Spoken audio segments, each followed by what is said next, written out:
Today we're looking at the Legrand cord hiding system. This is a really easy to use system where you have a groove going down the length of it that you push your cord into, and then it's got this strip on the back that you peel off and then glue it to the ground. So we're gonna get right into how to use this.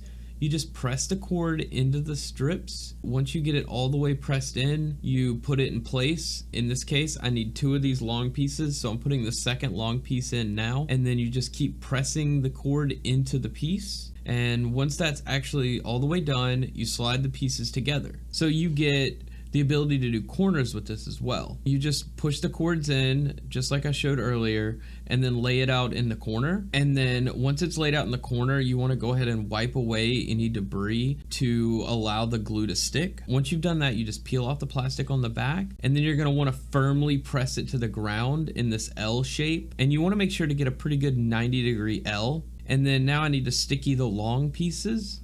So you just pull off the tape and then press it down. And once it's all pressed down, you get these little caps that go on. So where the 2 long pieces come together, there's a little coupling. And then right where the corner is, there's a coupling. And you just stick these over the top. They're super easy to do once you're done. And that's it. That's what the cord hider looks like. And I think it looks really good. It's super cheap for what you're trying to do, and it gets the job done. Thanks for watching, and I'll see you in the next one.